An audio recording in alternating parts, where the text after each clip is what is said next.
Hello and welcome to today's podcast, Catcher in the Podcast. Or do you like Podcast in the Rye? I like Podcast in the Rye. Podcast in the Rye? Yeah. Okay, I can't take this. The show with no name. Okay, Podcast in the Rye. I like it. Alright, cue music. But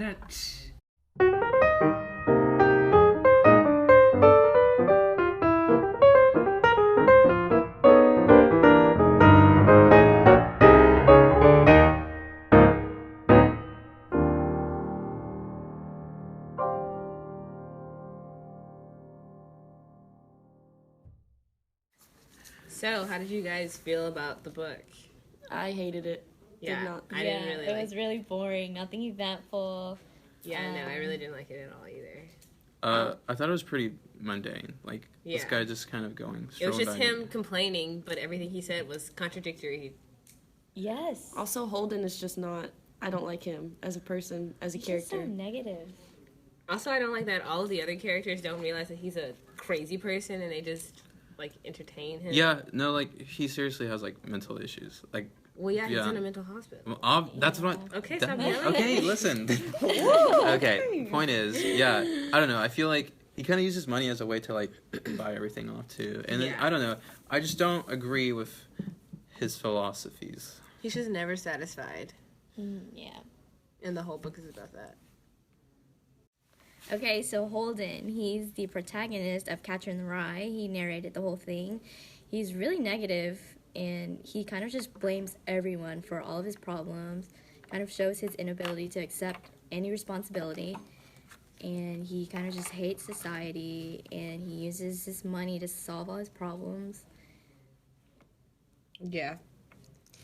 I think it might have a lot to do with he's a very mentally unstable person. Yeah, that's Yeah. what I was thinking. Which we later find because, out. Like, yeah, he's like a mega douche, but when you... Like, if it were just one of us who was a mega douche, then it would be like... Yeah, mega douche. Is that a bad word? Sorry. Just keep going. Anyway. It's a good description word. Anyway, it would be different if he were completely sound and he did all of this, but would it, like, should we sympathize with him more since he is mentally ill and he's, like, in a hospital? Like, do you think that if he weren't sick, he'd be the same way, is my question. Yeah, go ahead. Okay.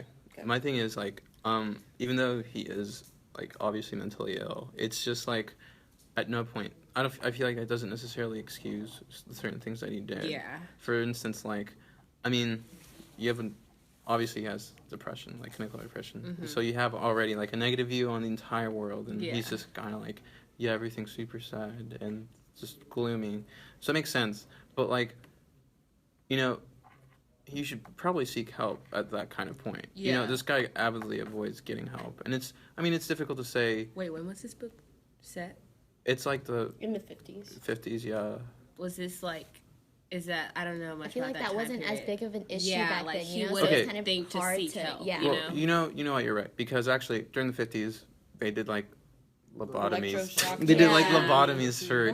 Yeah, so I I know, guess I so wouldn't want to be wouldn't lobotomized have- for, like, yeah. just something like depression. Yeah. Which isn't to say, like, it's... I mean, Yeah. it's just something to put But, off. like, But, like, he wouldn't have thought to seek you help, know, that makes sense. So, jinx, maybe it does go a little bit deeper than I thought. Yeah, maybe it's more than he's just a douche, but, like, he needs help, you know? Yeah, and, like, he couldn't really get help. Yeah, At the so... So, yeah, with that, I wouldn't really blame him, you know? Because, I mean, like, how are you going to Yeah. know at that point in time? Yeah, really hard to he had just- no way, and even all the adults in his life, everywhere around him, he went from school to school. He had obviously very involved parents, and nobody thought to say like, "Are you okay?" You know. So Yeah. why would he not like That makes sense.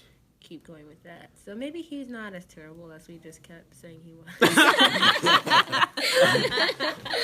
You know, we came to the realization. That's good, though. Yeah. So Holden. Is that it? Yeah. Holden. Okay. Are there... So there's one thing that I noticed about Holden. He had a very like specific character like qualities about him, and I was thinking that there are a lot of other different characters in pop culture that resemble him. So I compiled a list for us to discuss, yay or nay. Typical. I have Looking for Alaska, but like a lot of different characters from Looking for Alaska could probably qualify. That's a book for those of you who don't. John Green. Very underground. I'm sure you haven't heard of him. But anyway, I think maybe the captain or what did he call himself? He called him the captain. He called himself the captain. He was just very, like, forward in his ideas, like, and they were kind of ridiculous all the time, you know? I can see the resemblance in that they're both really blunt characters. They don't hide any of their emotions. Or really listen to anybody else. Yes, their opinions are the only right ones. Yeah. And, okay, more importantly, this one's one I'm excited to talk about. Do you guys think Nick Carraway from The Great Gatsby would be similar? Because he shared a story of, like, a time that changed him, like Holden did with the whole book. And even though he's already an adult, we see him mature and grow up and lose some of the innocence he had before he met Gatsby, the way that Holden did through his, like, journey from leaving school, you know? Yeah, I can see that. Yeah. And he calls everybody around him, like, he thinks everybody around him is a phony, too. That's why he ends up writing that book. Yeah, kind of like how Holden call everyone's, like, bastards and stuff. Yeah. Yes, I agree. I think Nick Carraway is a better resemblance to Holden than the captain was. Yeah. I don't know. I don't really see it. It's just, like, Nick and Great Gatsby wasn't, like, clinically depressed at no point. But he wasn't in an asylum. He did go, like, the whole story is written when he's, like, at a therapist, like, getting help. But, like, even then, like... He was an insomniac, right? He was an insomniac, alcoholic. I want to say he had depression. That could be wrong. I could be making that up. I don't know. I think he did, but it's been a while, so... But it wasn't like Holden, while we did just say he was, like, mentally ill, he wasn't, like... You know, part of it crazy sick. Part of it might have to do with the age difference. Like, in this book, like, it's totally written from the perspective of, like, 16-year-old. Yeah. And so, like, Nick's obviously a lot more mature, knows how to deal with his emotions, whereas, like, Holden, like... Nick mature during the book. Well, he's initially more mature to begin with. This guy's, like, living on his own with a house and stuff. Like, whereas Holden's just, like...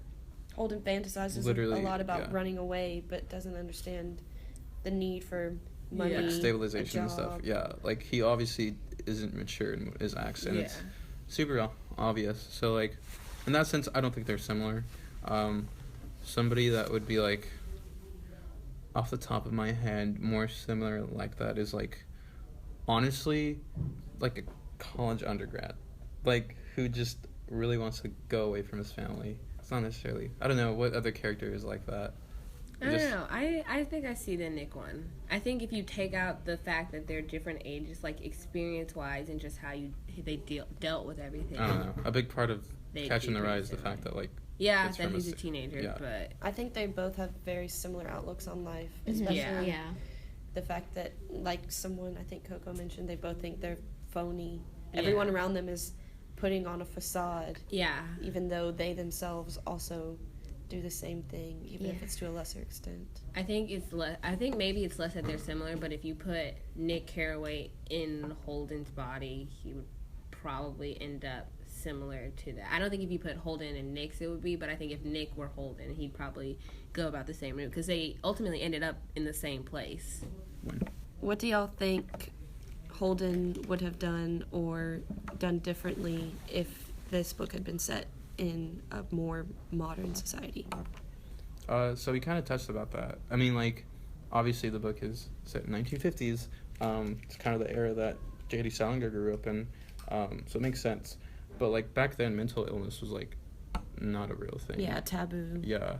So, like, I definitely feel like now that there's, like, medication for it, there's different treatments, I honestly feel like he could have avoided a lot of like the mishaps that he had, like this totally like running away situation, like, and just like being afraid of his parents even though they're like filthy, sinking rich. I feel like a lot of it could have just been avoided. Also, to play devil's advocate, his parents were rich then they'd be rich in the present day, that I would presume, which means that they would probably pay the same amount of attention to him, which was not much, and so he'd be depressed because he's depressed, but think about all the additional like technology and other factors that exist now that didn't then, that would contribute to that. And also the romanticism of suicide. Do you think he would have just went ahead and killed himself because it would have been almost more intense? It's way more common to just commit suicide now than back then. And I think he would have had a lot more reasons to be depressed in today's age than then. Definitely. I don't know if suicide is more common now per se, but I think it's definitely it's gotten more attention just because as it was it's a bigger deal. Mental illness wasn't considered an actual illness then, so now there's just more emphasis. Yeah, so he could have just honestly, he could have just I think he realized much faster that he needed help. And today. I wonder if he would have been diagnosed with actual depression at a younger age, which in itself could have changed a lot of things for him. Yeah. Because I don't think for the majority of the book that he realized he was mentally ill. Like, on the contrary, I will say, like, in today's era, you do also see obviously depression exists, but it's a lot of people go through their lives not seeking medication even today. We obviously know a lot about depression and how to cure it and how to help it, but even still there's people that don't get treated for it. So I mean, in that sense, maybe he just would still not have gotten treatment for it. That's true too. And he didn't realize it in the book, so he probably wouldn't have really realized it today. Yeah. And if his parents are still not present. I think it'd be easier for him to realize it today because of the environment that we're in, But personality-wise, do you think he would have just thought? Probably not. Personality-wise, if we were basing off that. So he would have either died or what? or not. He would have killed himself, or he would have not killed himself. What you gonna do? What you gonna do? What you gonna do? That's our outro. But